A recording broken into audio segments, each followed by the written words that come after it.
Alright, to the small minority of students who have decided to take religion as a subject in the HSC, this video is for you because exactly 46 minutes ago, counting by the minute, I have just completed the Studies of Religion 1 HSC examination paper. By the way, I go to a religious school, which is why I have to do religion as a subject in the first place. That aside though, overall the paper was not that hard. It was actually quite easy by far comparing to previous past papers I've looked at. And honestly, the questions were quite specific, quite detailed, and honestly were quite easy actually, as a matter of fact. So overall, the paper is split into 3 different sections. The first section is a multiple choice. It's 10 questions long, and it has an extra 11th question, which is 5 marks for some random reason.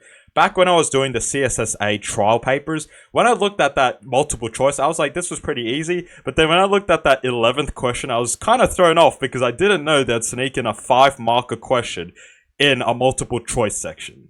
Very random of them to do that. I don't know why they organized the paper to be like that, but that aside, it's okay. In this instance though, the multiple choice was not that hard at all because most of the content in the multiple choice was actually really easy. None of it was actually vocabulary terms. There was only one question that was a vocabulary syllabus term, which was, what was the Wick decision? Which to me, I don't really like Aboriginal spirituality as a topic in SOR. No, I'm not trying to be racist by any means at all, but personally for me, I don't like looking at Aboriginal spirituality because it's one of the hardest things to look at personally, so that's why I never really enjoyed looking at Aboriginal spirituality. So the Wick decision being in there was a little bit of a mind-boggling question, but that aside though, it was actually pretty easy. The Wick decision was about pastoral leases and how native title could exist on pastoral leases or whatever. I don't know, I forgot by now. But honestly, that aside though, it was actually one of the easiest multiple choice sections I have seen compared to past papers. There was not a lot on vocabulary terms. There was one a lot about secularism, which is about the not being affiliated with religion, which was pretty easy. By far a lot easier than the trial papers. Question 11 though. Honestly, I don't know who worded this question at all, but it was honestly one of the best worded questions ever in terms of how easy it was. So I got the question right here, I did remember it, I wrote it down, and for 5 marks you had to explain how is religious dialogue important to Australia post 1945.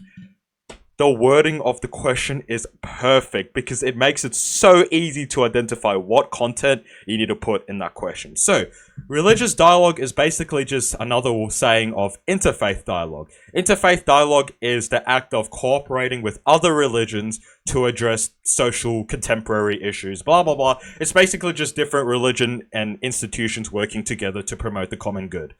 Very easy, very understandable topic, but the thing that made this question so easy is what they put in the last 2 words. What happened to Australia post 1945? The reasoning is, post 1945 gives an explanation to why interfaith dialogue even exists in the first place. It's about immigration.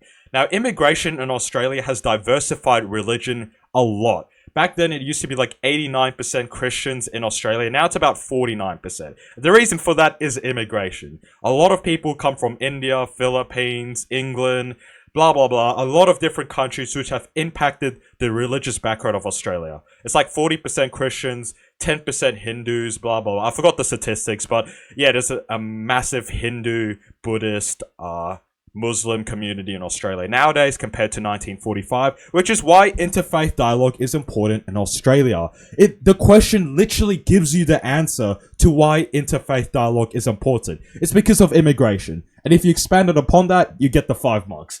That is why I'm saying that this 11th question was honestly one of the easiest questions I have seen compared to previous past papers, because it literally gave you the answer to it. That aside though, for section 2, it was a structured essay. For my school, at least, we studied 2 different religious traditions. We studied Christianity, because I'm a Christian school, and Islam. And for question 15, for section 2, for the structured essay, I did Islam. Because for me, Islam is the weaker subject. I never really liked Islam as much as Christianity, because I go to a Christian schools because, I've been learning that for a while now, so Christianity was obviously my strong suit, which is why I chose Islam to be my structured essay. But also the structured essay had questions that were very expected and predictable. The first question, however, wasn't as predictable. For a 3-mark question, it was basically explain a practice of Islam and the belief behind it. Quite a hard question for 3 marks, because for 3 marks you actually had to do quite a lot. You had to describe what an Islamic belief is and what an Islamic practice is. For my practice, I talked about the Hajj pilgrimage, and for my belief, I chose Tawhid. And now Tawhid is the oneness and likeness of God or Allah. So basically, I refer to how Hajj is basically just a submission to Allah, and basically with that submission, you're proclaiming that Allah is one, He's holy, and He's the only God. And also I talked about a little bit about how Tawab, which is the act of circling around the Kaaba or the black cube 7 times in a row, signifies more about the oneness of God, because you're basically proclaiming that, you're submitting to Allah. That's pretty much all you had to do. It was just quite a lot for 3 marks. Honestly, it should have just been the 5-marker question. The 3-marker question should have been a lot easier than that. I talked about way too much. I wrote an entire page just for 3 marks, so take that how you will. The 5-mark question was based on the ethical teachings of Islam. For my school, we did environmental ethics, so my 2 ethical teachings was Khalifa and Mizah. Now, Khalifa is basically just taking care of the earth. It's very generic, but it's talking about taking care of the earth, being stewards of God's creation, and blah, blah, blah, blah, blah. Now, the thing about Islamic environmental ethics is that they're very similar to Christianity and their environmental ethics. Islamic people believe that God is the creator of earth, just the same as Christianity believes that God is the creator of the earth. Islamic people believe that you should take care of God's earth. Christians believe that people should take care of God's earth. It's literally just hand in hand. They're pretty much the same thing.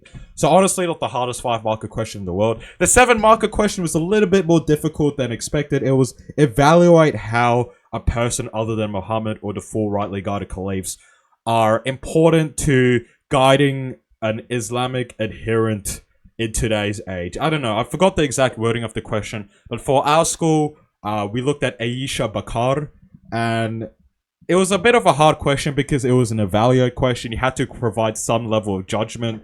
So you had to say that Aisha was quite excellent in being a role model for Islamic adherents because she's contributed a lot to Islam. She wrote 2,000 hadiths. She participated and led in the Camel War. She was the wife of Muhammad, so she knew a lot. She was a scholar. She was an intellect. She was very knowledgeable and very smart. So you basically have to say that, yeah, through her immense contributions to Islam, Aisha is a very strong role model for Islamic believers. That aside, though, for that structured essay, it wasn't the hardest in the world, but it wasn't the easiest. So I'd give that a pretty run of the bag, a pretty mediocre difficulty element. I don't know what I'm saying, but honestly, it wasn't the hardest thing in the world. For section 3, I did Christianity because you can't do the same religious tradition for both sections. So for section 3, which is the 20-mark full extended response, I did Christianity. The question was, explain how an ethical teaching guides Christian adherents to navigate the world today. Quite a lot to talk about and quite a lot to actually discern from the question. And they gave you a stimulus with the question. Honestly, it was one of the easiest stimuluses ever. The stimulus related to the question, which was unlike the CSSA trial papers. The CSSA gave a stimulus that was completely unrelated to the question. It was a biblical passage, and it was so hard to integrate it into your response. What they did for the HSC today was so simple compared to what they did for the trial papers. The stimulus was basically just the question reworded. It was, if I remember off the top of my head, I'm going to type it out real quick. It was basically, the choices you make are based on sacred texts which dictate, I know it's not exact word for word, but I'm just trying to get a rough understanding of what the stimulus was, which dictate the ethical teachings that Christians abide by to navigate the world today. The choices you make are based on sacred texts and lived experiences which dictate the ethical teachings that Christians abide by to navigate the world today. So there were 2 elements to the question itself. What is an ethical teaching? Or actually quite ethical teaching. We also did environmental ethics. and how does it allow them to navigate the world today? So the three things I talked about in my essay was, I talked about how, yes, we need to care for God's creation, pretty much the same as I did for Islam. I used Genesis 1:1, Genesis 2:15, talking about Adam and Eve, talking about the creation of God and how Earth is God's creation, blah, blah, blah. For my second point, I talked about how dynamic religious traditions. Yes, I actually use a syllabus dot point as part of my second element to my essay. It was talking about how Christianity is a living religious dynamic tradition. And basically that's referring to how Christianity is still relevant in today's age, which is cool because it literally talks about how ethical teachings are still relevant in today's age. Genesis 1:1 talking about how this is God's creation is still relevant in today's age because we need to take care of God's creation. We need to combat climate change. We need to address social justice issues. We need to basically take care of the earth, which is why it's still relevant in today's age.